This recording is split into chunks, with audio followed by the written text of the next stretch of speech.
अगर आपके पास वेदांता के शेयर्स हैं या फिर वेदांता की डीमर्ज 4 एंटिटीज के शेयर्स हैं तो ये वीडियो आपको ज़रूर देखना चाहिए, क्योंकि इसमें हम आपको बताने वाले हैं कि वेदांता को सरकार से एक बड़ी रकम अब मिलने वाली है। ये रकम क्यों मिलने वाली है? दरअसल 10 से 12 साल पुराना एक केस था सरकार और वेदांता के बीच, जिसमें वेदांता को जीत मिल गई है और अब सरकार को एक भारी भरकम रकम वेदांता को देनी होगी। तो इस वीडियो में आज हम यही डिस्कस करने वाले हैं और आपको ये भी बताएंगे कि इसका सबसे ज़्यादा असर वेदांता के किस शेयर पर, वेदांता ग्रुप के किस शेयर पर सबसे ज़्यादा इम्पैक्ट इस खबर का देखने को मिलने वाला है। तो चलिए कहानी की शुरुआत करते हैं। वैसे आपको बता दें कि आज यानी कि 9 जुलाई को आपने वेदांता ऑयल एंड गैस का अगर शेयर देखा हो तो इसमें 5 से 6% की शानदार तेजी, शानदार अपसाइड आज देखने को मिला है। और इसके पीछे जो रीज़न है वो यही रीज़न है जो आज इस वीडियो में हम डिस्कस करने वाले हैं। दरअसल मामला है कि वेदांता ऑयल एंड गैस को सरकार से 950 करोड़ का आर्बिट्रल अवार्ड यहाँ पर मिलने वाला है और ये रकम भारत सरकार देने वाली है। ये जो अवार्ड है एक पुराने कॉन्ट्रैक्ट डिस्प्यूट से जुड़ा हुआ है। ये डिस्प्यूट भी आपके सामने हम रखने वाले हैं और इसी का असर है कि आज वेदांता ऑयल एंड गैस के शेयर में 5 से 6% की तेजी रही। अब ये डिस्प्यूट क्या था, विवाद क्या था, ये समझ लीजिए। दरअसल ये विवाद था रवा ऑयल एंड गैस फील्ड का, जो कि आंध्र प्रदेश में है।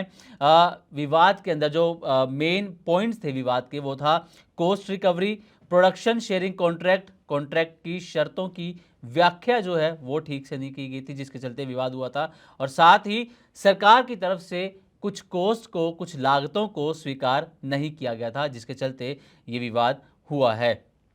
अब ये विवाद जो है वो एक तरह से कह सकते हैं कि सुलझता हुआ नजर आया, क्योंकि इस पर अब हाई कोर्ट का फैसला आ चुका है। तो पहले 950 करोड़ इनको मिलने वाले हैं वेदांता को, क्योंकि आर्बिट्रल ट्रिब्यूनल ने वेदांता के पक्ष में ये फैसला सुनाया है और इसके बाद भारत सरकार ने अवार्ड को लागू होने से रोकने की एक बार कोशिश की और मामला जो है वो अदालत तक पहुंचा।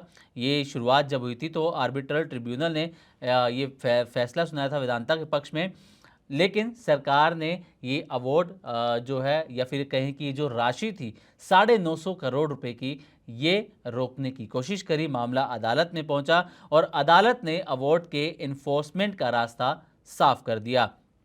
अब जो मामला या जो फैसला आया है हाई कोर्ट की तरफ से, उसमें ये कहा गया है कि जो कंपनी है वेदांता या वेदांता ऑयल एंड गैस, ये 950 करोड़ प्राप्त करने की हकदार बनती है सरकार की तरफ से। दिल्ली हाई कोर्ट का ये फैसला है और ये आदेश आया है 1 जुलाई 2026 को।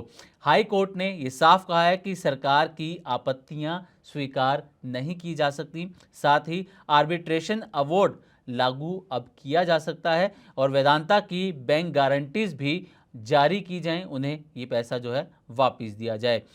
डॉलर के हिसाब से 64 मिलियन यूएस डॉलर के ये रकम बनती थी और अगर रुपये में कन्वर्ट करते हैं भारतीय करेंसी के हिसाब से 950 करोड़ के आसपास की ये रकम यहाँ पर बैठती है।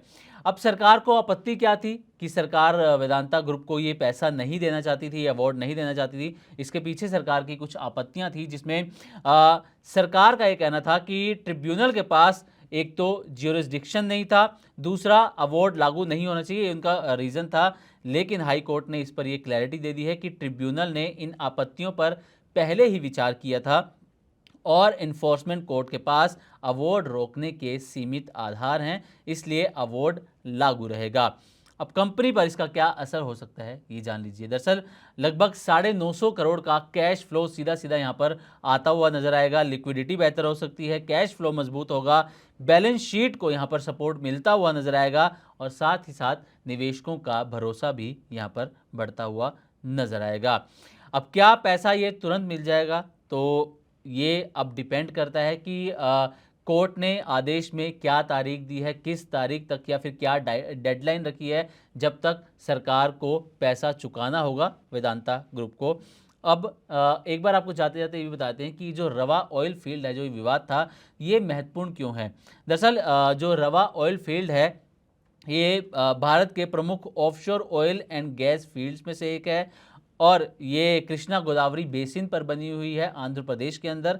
और सालों से, वर्षों से वेदांता इस क्षेत्र का या इस फील्ड का संचालन करती आई है। अब क्या ये वेदांता का पहला आर्बिट्रेशन केस है? तो जवाब है नहीं, क्योंकि वेदांता पहले भी ऑयल एंड गैस कॉन्ट्रैक्ट से जुड़े आर्बिट्रेशन मामलों में राहत हासिल कर चुकी है। तो फिलहाल सीधा सा मसला ये है कि जो मामला 2014-2015 में शुरू हुआ था, वो अब ये कहा जा सकता है कि एक पल को खत्म हो गया है, क्योंकि अभी भी सरकार के सामने रास्ता खुला है।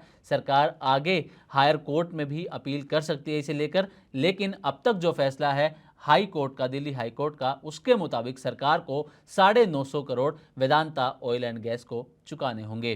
तो उम्मीद करते हैं कि हमारी तरफ से दी गई जानकारी आपको अच्छी लगी होगी। इसी तरह की और भी वीडियोस के लिए देखते रहें मनी 9 और सब्सक्राइब करें हमारा यूट्यूब चैनल।